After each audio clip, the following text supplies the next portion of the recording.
से भी जाते जिनको टाई बांधना नहीं आती, दोस्त से बंधवाते टाई और लगा करके आ जाते हैं, नहीं वो अलग दिखती है।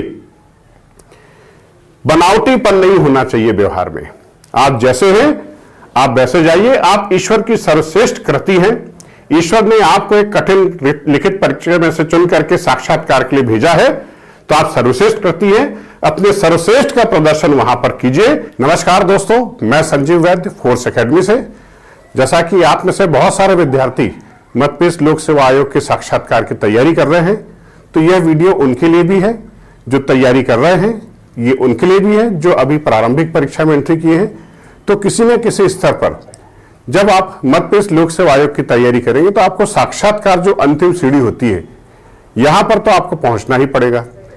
देखिए, किताबें पढ़ के अच्छे शिक्षकों की मदद से आपने प्रारंभिक परीक्षा को उत्तीर्ण कर लिया, मुख्य परीक्षा को उत्तीर्ण कर लिया, लेकिन अब समस्या आती है साक्षात्कार की। कई विद्यार्थी मुझसे पूछते हैं फोन करके कि हम साक्षात्कार में क्या पढ़ाई करें। तो मैं आपको बता दूं, साक्षात्कार में कोई विशेष पढ़ाई करने की आवश्यकता नहीं है। अगर आपने प्रारंभिक परीक्षा और मुख्य परीक्षा अच्छे से की है तो आप साक्षात्कार उत्तीर्ण हो जाएंगे।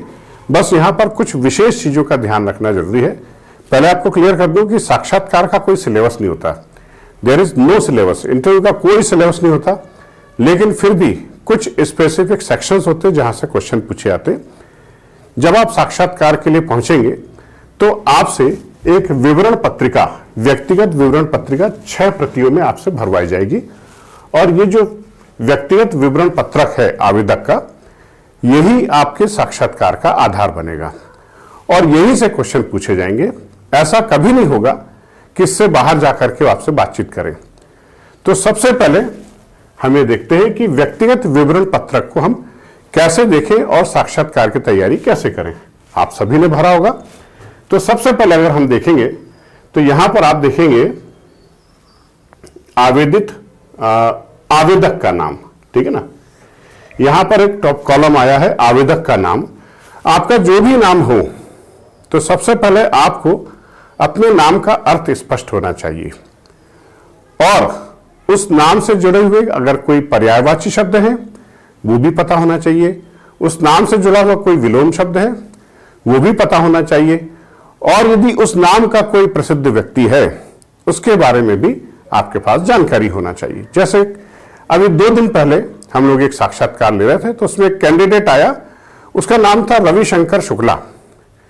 तो सबसे पहले हम लोगों ने यही क्वेश्चन पूछा कि भाई ये रविशंकर का अर्थ क्या होता है, इसके पर्यायवाची बता दीजिए, और बताइए भारत के इतिहास में या विश्व इतिहास में रविशंकर नाम के कोई प्रसिद्ध व्यक्ति हुए हैं। तो उसने एक संगीतकार जी का नाम ले लिया, तो बस पंडित रविशंकर पर इंटरव्यू उसका प्रारंभ हो गया और हम उसके ऊपर प्रश्न पूछने लगे। तो सबसे पहले आपका जो नाम है वो नाम आपको एकदम स्पष्ट होना चाहिए। आपको अपने नाम का अर्थ पता होना चाहिए, और उससे संबंधित जो भी महत्वपूर्ण शख्सियतें हैं उनके बारे में भी आपको स्पष्ट होना चाहिए।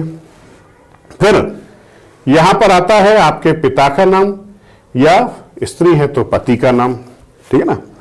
और अगर ये नाम भी किसी महत्वपूर्ण व्यक्ति से मिलते जुलते हैं तो आपसे यहां भी प्रश्न पूछा जा सकता है। इनके नाम का अर्थ भी आपसे पूछा जा सकता है, ठीक है ना। तो सबसे पहले आपको अपना नाम स्पष्ट रखना पड़ेगा, अपना नाम, अपने पिता का नाम, और उसके बाद आपकी जो आधारशिला है वो है आपकी मार्कशीट, ठीक है ना भाई। जन्म दिनांक, यहां पर एक कॉलम है जन्म दिनांक, date of birth. Date of birth से क्वेश्चन बिल्कुल पूछते हैं। किस तारीख को जन्म हुआ है, उस तारीख का इतिहास में महत्व। किस माह में जन्म हुआ है, उस माह का इतिहास में महत्व। और किस वर्ष जन्म हुआ है, उस वर्ष का इतिहास में महत्व। सपोज कीजिए किसी व्यक्ति का जन्म हुआ है 14 दिसंबर 1994 को, 14 दिसंबर 1994 को, तो प्रश्न क्या बनता है, 14 दिसंबर का इतिहास में क्या महत्व है। वर्ष 1994 में घटित होने वाले कोई महत्वपूर्ण घटना के बारे में आप बताइए, इतिहास में इस वर्ष का क्या महत्व है। तो आपको अपना डेट ऑफ बर्थ एकदम स्पष्ट होना चाहिए। उससे जुड़ी हुई आप पूरी घटनाएं सिलसिलेवार अपनी डायरी में नोट करके रखें, उस वर्ष का महत्व, उस जन्म तारीख का महत्व। तो अगला प्रश्न आपका बन जाएगा आपके डेट ऑफ बर्थ से, ठीक है ना। फिर जन्म स्थान, आपका जन्म कहां पर हुआ है, वो जन्म स्थान आपके प्रश्नों का आधार बन सकता है। सपोज कीजिए आपका जन्म जिला मुरैना में हुआ है तो मुरैना के बारे में आपसे प्रश्न पूछेंगे। धार में हुआ है तो धार के बारे में प्रश्न पूछेंगे। इंदौर में हुआ है तो इंदौर के बारे में प्रश्न पूछेंगे। उस शहर का नाम, उस जिले का नाम, तहसील का नाम और राज्य का नाम, ठीक है भाई। तो तहसील भी स्पष्ट होना चाहिए, जिला भी स्पष्ट होना चाहिए और राज्य भी स्पष्ट होना चाहिए। तो सबसे पहले विद्यार्थियों, मध्य प्रदेश राज्य की पूरी जानकारी आपके पास होना चाहिए, एमपी स्टेट की, ठीक है ना। कई बार तो सीधे सीधे क्वेश्चन पूछ लेते हैं कि भाई कितने संभाग हैं बताइए जरा, कितने जिले हैं, ठीक है ना। कुछ जिलों के नाम बताइए, संभागों के नाम बताइए, ठीक है। तो सबसे पहले आपको अपना मध्य प्रदेश राज्य एकदम स्पष्ट होना चाहिए। यदि आप किसी दूसरे राज्य के निवासी हैं तो आपको उस राज्य की भी पूरी जानकारी हासिल होना चाहिए। फिर जिस जिले में आपका जन्म हुआ है उस जिले की कौन सी तहसील में आपका जन्म हुआ है यह भी आपका एकदम क्लियर होना चाहिए। सपोज कीजिए किसी विद्यार्थी का जन्म धार जिले की मनावर तहसील में हुआ है तो उससे मनावर के ऊपर भी प्रश्न पूछे जा सकते हैं, धार के ऊपर भी प्रश्न पूछे जा सकते हैं, धार जिले की विशेषताएं पूछी जा सकती हैं, धार जिले की कोई समस्या पूछी जा सकती है, भोजशाला विवाद पूछा जा सकता है, वांग देवी की प्रतिमा के बारे में भी पूछ सकते हैं, या धार जिले के बारे में कोई भी जानकारी पूछ सकते। तो आपको अपना जिला एकदम स्पष्ट होना चाहिए, अपनी तहसील स्पष्ट होना चाहिए। एवं अगर आपका गांव में जन्म हुआ है तो गांव भी क्लियर होना चाहिए, आपके गांव की पॉपुलेशन कितनी है, ठीक है ना, वहां पर कितना क्षेत्रफल है, उस गांव की कोई महत्वपूर्ण समस्या बता दीजिए, ठीक है ना। गांव से तहसील, तहसील से जिला, आपको अपने जिले के कलेक्टर का नाम पता होना चाहिए, जिले के एसपी का नाम पता होना चाहिए, उसमें कितनी विधानसभाएं हैं, एमएलए कौन कौन है, विधायक कौन है, सांसद कौन है, ये भी पता होना चाहिए। आपके जिले, आपकी तहसील, आपकी गांव से कोई राज्य स्तरीय, राष्ट्रीय स्तर की हस्ती निकली हो पूर्व में, वर्तमान में, उनके बारे में भी आपको पूरी जानकारी होना चाहिए, ठीक है ना। तो दूसरा आधार बन जाएगा आपका जन्म स्थान, ठीक है साहब। जन्म स्थान, शहर, तहसील, जिला और राज्य, ये आपके एकदम क्लियर होना चाहिए, ठीक है ना। फिर अगला बनता है आपका, हाँ भाई, कौन सी श्रेणी के सदस्य हैं आप, एससी, एसटी, ओबीसी, ईडब्ल्यूएस, है ना, अनुसूचित जाति, अनुसूचित जनजाति, अन्य पिछड़ा वर्ग, ठीक है ना। अब यहां पे कैसे क्वेश्चन बनेंगे भाई, अगर वो कैंडिडेट एससी का है, अनुसूचित जाति का है, तो प्रश्न पूछा जाएगा मतपेश में अनुसूचित जातियों की संख्या कितनी है, कितने प्रतिशत है, उनकी मूल समस्याएं क्या है, ठीक है ना। अनुसूचित जनजाति का है तो कौन सी जनजाति का है, इस जनजाति का संकेंद्रण मध्य प्रदेश के किस स्थान पर है, उनकी क्या मूल समस्याएं हैं, उनके 30 त्योहार क्या हैं, उनके गोत्र टोटम क्या हैं, वो किस क्षेत्र में निवास करते हैं, उनके 30 त्योहार, उनके नृत्य के तरीके, उनकी कला एवं संस्कृति पूरी स्पष्ट होना चाहिए। उसमें कितने उपवर्ग हैं ये भी क्लियर होना चाहिए। यदि उस जनजाति से कोई प्रसिद्ध हस्ती निकली है उसके बारे में भी उनको जानकारी होना चाहिए। उस जनजाति के साथ कोई विशेष घटना, दुर्घटना घटित हुई है अभी हाल ही में, वो भी आपको क्लियर होना चाहिए, ठीक है ना। फिर ओबीसी, अन्य पिछड़ा वर्ग, क्या विवाद चल रहा था एमपीपीएससी को लेकर के हाईकोर्ट के समक्ष, 14%, 27%, ये सब बातें क्लियर होना चाहिए ओबीसी को लेकर के, ठीक है ना। फिर एक वर्ग और है ईडब्ल्यूएस, ईडब्ल्यूएस भी क्लियर होना चाहिए कि किस आधार पर जो है सामान्य वर्ग के प्रत्याशी को ईडब्ल्यूएस के तहत रिजर्वेशन दिया जा रहा है। तो अपने समुदाय, आप जिस श्रेणी से हैं उस श्रेणी की पूरी मालूमात आपके पास होनी चाहिए, ठीक है। तो आगे बढ़ते हैं हम।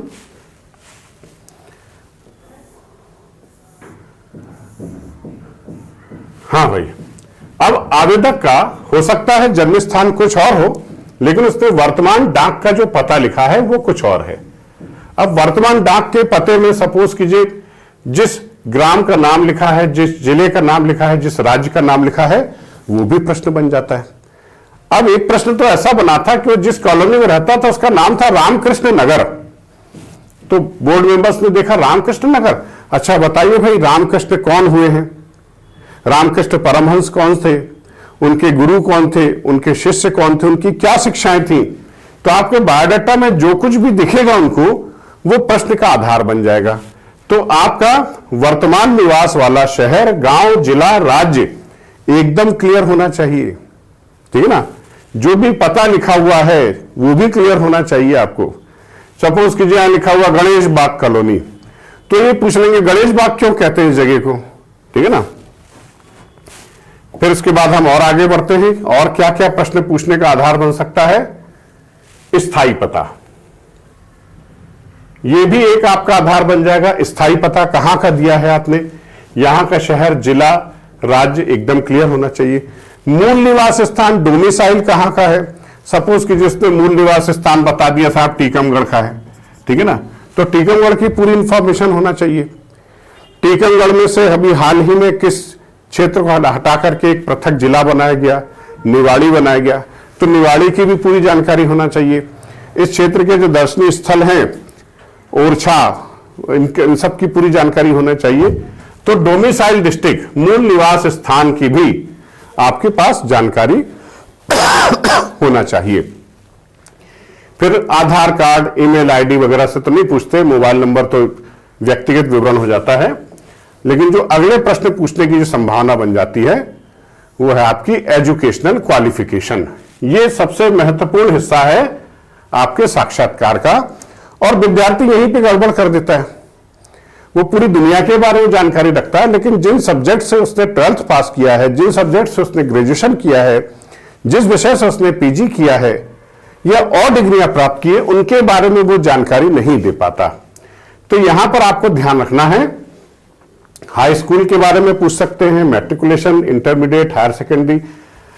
अब यहां पर एक क्वेश्चन मैंने ऐसा भी देखा है कि किसी कैंडिडेट के हाई स्कूल में 90% थे, इंटरमीडिएट में उसके जो है 85 हो गए, ग्रेजुएशन में 75 हो गए, पीजी में 55 हो गए।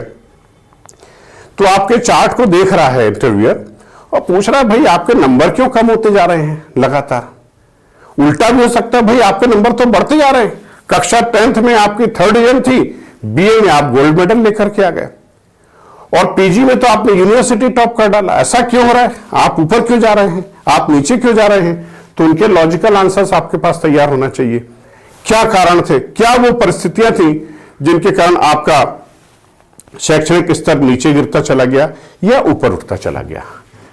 फिर जब स्नातक पर आते हैं तो आपने जो भी ग्रेजुएशन किया हो, बीए किया हो, बीकॉम किया हो, बी किया हो, एमबीबीएस किया हो, जो भी डिग्री ली हो, स्नातक के जो विषय हैं उनके ऊपर आपसे सामान्य प्रश्न पूछे जाएंगे और उनके लॉजिकल जवाब आपके पास होना चाहिए। ग्रेजुएशन के सब्जेक्ट्स आप लोग हल्के हल्के तैयार कर लीजिएगा। इतना वक्त नहीं है कि आप पूरा रिपीट कर सकें, लेकिन अगर आपने ग्रेजुएशन किया है तो नेचुरली आपके सबकॉन्शियस माइंड में कहीं ना कहीं आंसर बैठा हुआ है। आपको सिर्फ थोड़े से पन्ने पलटना, बाकी काम अपने आप हो जाएगा। फिर अगर आप पीजी हैं तो किस सब्जेक्ट में पीजी है, ठीक है ना, स्नातकोत्तर किस विषय में है, जिस भी विषय में हो उस विषय की पूरी जानकारी और उसका प्रैक्टिकल एप्लीकेशन भी आपका होना चाहिए। जैसे सपोज कीजिए किसी व्यक्ति ने एमटेक किया है, ठीक है ना, उससे पूछा जा सकता है कि भाई एमटेक की जो डिग्री ली है ये प्रशासनिक सेवा में कैसे आपके लिए मददगार साबित होगी, कैसे आपको मदद मिलेगी इन विषयों से। तो ये भी लॉजिकल आंसर आपके पास क्लियर होना चाहिए। एमबीबीएस भी किया है ग्रेजुएशन लेवल पर, एमएस किया है, एमडी किया है, तो क्वेश्चन पूछेंगे भाई आप एक टेक्निकल डिग्री लेने के बाद प्रशासनिक सेवा में क्यों आ रहे हैं, आप अपनी तकनीकी सेवा में निकल जाते, आपने उधर एक सीट खराब कर दी गवर्नमेंट की। अब ठीक है आप प्रशासनिक सेवा में आ रहे हैं, तो जो आपने टेक्निकल नॉलेज प्राप्त किया इसका प्रशासनिक सेवा में कैसे इस्तेमाल करेंगे, इसका भी आपके पास लॉजिकल आंसर होना चाहिए। और फिर अन्य वांछित अर्हताएं, कई लोग इसके अलावा बहुत सारे कोर्सेज कर लेते हैं, डिप्लोमा कर लेते हैं, सर्टिफिकेशन कोर्स कर लेते हैं, खूब सारे कोर्स कर लेते हैं और सबको जो है बायोडाटा में लगा देते हैं। तो पूछेंगे क्वेश्चन, सपोज कीजिए आपसे यूनिवर्सिटी में जो है आपने योग में डिप्लोमा कर रखा है या सर्टिफिकेशन का कोर्स कर रखा है, तो आपसे योग के ऊपर क्वेश्चन पूछेंगे। भाई देखिए आप जो जो सामग्री उनके सामने पेश करेंगे वो प्रश्न वहीं से पूछेंगे, ठीक है ना। फिर अन्य महत्वपूर्ण अर्हताएं, इसके अलावा आपने अगर कुछ और डिग्री या कुछ और सर्टिफिकेशंस आपने प्राप्त किए हो तो उनके ऊपर आपसे क्वेश्चन पूछे जाएंगे, ठीक है ना। यदि आप किसी जॉब में हैं, सरकारी सेवा में हैं, निजी सेवा में हैं और आपने उसका उल्लेख किया है तो आप जिस भी जॉब में हैं उस जॉब से रिलेटेड क्वेश्चन पूछे जाएंगे। जैसे अभी 1-2 दिन पहले कैंडिडेट आया, वो ऑलरेडी सब इंस्पेक्टर है पुलिस में और एमपीपीएससी के लिए साक्षात्कार के लिए तैयारी कर रहा है। उसने उल्लेख किया यहां पर, पूछेंगे भाई आप पुलिस इंस्पेक्टर में हैं, यहां क्यों आना चाहते हैं, पुलिस इंस्पेक्टर के रूप में आप क्या काम कर रहे हैं, कानून की धाराएं पूछ लेंगे, उससे पूछ लेंगे क्या क्या कैसे काम किया जाता है, ठीक है ना। तो आप जिस जॉब में हैं उस जॉब से रिलेटेड पूरा व्यवहारिक जवाब आपके पास तैयार होना चाहिए, ठीक है ना। और यह भी पूछेंगे कि आप उस जॉब को छोड़ करके इधर क्यों आ रहे हैं। तो आप जिस भी विभाग में हैं उस विभाग की पूरी जानकारी आपके पास होनी चाहिए, ठीक है ना। उस संस्था की पूरी जानकारी होना चाहिए, कब से कब तक, वेतन, परिलब्धियां, अनुभव, ठीक है ना। ये सब चीजें आपके पास इंफॉर्मेशन होनी चाहिए। और काम करने का पैटर्न, विभागीय जानकारी जो गोपनीय नहीं होती है वो आपको उपलब्ध कराना है पूछे जाने के बाद, ठीक है ना। ये वही आप जिस सेवा में हैं उस पद का नाम बताइए, कब से कब तक आप उस पद पे काम कर रहे हैं और उस पद से रिलेटेड जो भी दायित्व है, जो भी वेतनमान है वो सब आपसे पूछे जाएंगे। लेकिन अगर आप किसी जॉब में नहीं है और अच्छी बात है, फिर यहां से प्रश्न पूछने की संभावना खत्म हो जाती है, ठीक है ना। ये भी वही चीज है, यहां पर आपसे पूछा जाएगा कि आप विवाहित हैं या अविवाहित हैं, यहां से भी प्रश्न पूछ सकते हैं। जैसे अभी जो विवाहित पुरुष या स्त्रियां जो इंटरव्यू दे रही हैं, साक्षात्कार दे रही हैं, उनसे भी हाल ही में मध्य प्रदेश शासन ने घरेलू हिंसा अधिनियम में कुछ संशोधन किया है। मध्य प्रदेश शासन ने कुछ नई चीजें उसमें जोड़ी है, तो उनके बारे में क्वेश्चन पूछे जा रहे हैं, ठीक है ना। तो वो आपको जानकारी होना चाहिए। दिव्यांगता में आते हैं तो दिव्यांगता के ऊपर प्रश्न पूछे जाएंगे, ठीक है ना। कैसे प्रश्न पूछे जाएंगे, मध्य प्रदेश शासन की दिव्यांगों के लिए क्या क्या शासकीय योजनाएं हैं, राज्य की योजना कौन सी है, केंद्र की योजना कौन सी है, ये पूरी डिटेल आपके पास होनी चाहिए, ठीक है ना। और यदि आप भूतपूर्व सैनिक हैं तो बिल्कुल आपसे सेना संबंधी प्रश्न पूछे जाएंगे, ठीक है ना। आपके विभाग संबंधी प्रश्न पूछे जाएंगे, ठीक, आपकी रैंक्स पूछ ली जाएगी, कुछ भी पूछा जा सकता है यहां पर। यदि आपने किसी खेलकूद में कोई प्रतिनिधित्व किया है तो आपसे खेलकूद के ऊपर क्वेश्चन पूछे जाएंगे, ठीक है ना। विश्वविद्यालय स्तर पर, महाविद्यालय स्तर पर प्रतिनिधित्व किया है तो यहां से क्वेश्चन पूछे। सपोज कि आप बैडमिंटन के खिलाड़ी रहे हैं स्टेट लेवल पर, यूनिवर्सिटी लेवल पर, कॉलेज लेवल पर, तो आपसे बैडमिंटन के ऊपर क्वेश्चन पूछे जाएंगे। पीवी सिंधु के ऊपर भी क्वेश्चन पूछा जा सकता है, प्रकाश पादुकोण के ऊपर भी क्वेश्चन पूछा जा सकता है। तो बैडमिंटन से रिलेटेड जो भी स्पर्धाएं होती हैं, स्टेट लेवल की, नेशनल लेवल की, इंटरनेशनल लेवल की, उनके बारे में प्रश्न पूछे जा सकते हैं। उनसे रिलेटेड जो खिलाड़ी हैं उनके ऊपर प्रश्न पूछे जा सकते हैं। अगर आप एनसीसी कैडेट रहे हैं तो एनसीसी के ऊपर क्वेश्चन पूछे जाएंगे। एनसीसी का मोटो पूछ लेंगे, एनसीसी के फाउंडर पूछ लेंगे, एनसीसी के रैंक्स पूछ लेंगे, एनसीसी के उद्देश्य पूछ लेंगे कि नेशनल कैडेट कोर का गठन क्यों किया गया।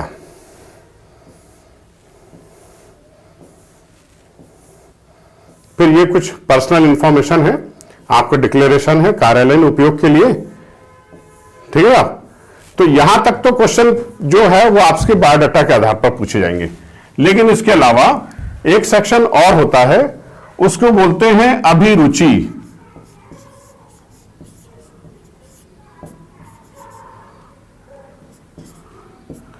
अभिरुचि या हॉबी।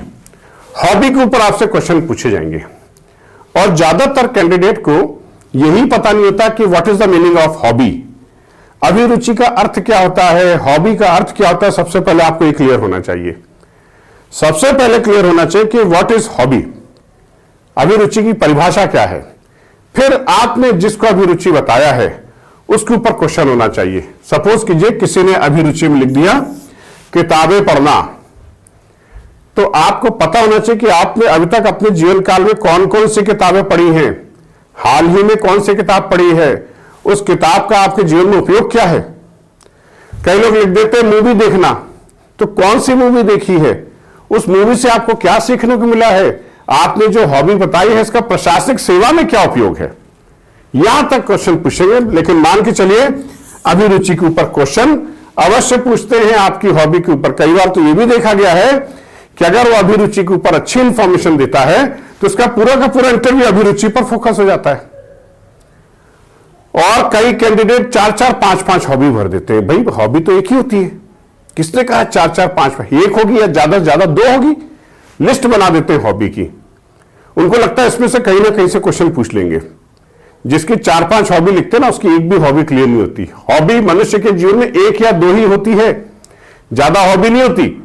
तो अपनी हॉबी स्पष्ट रखें बिल्कुल, यहां से आपका बायोडाटा स्ट्रांग हो जाता है और आपका इंटरव्यू सुनिश्चित हो जाता है, आपकी सफलता सुनिश्चित हो जाती है।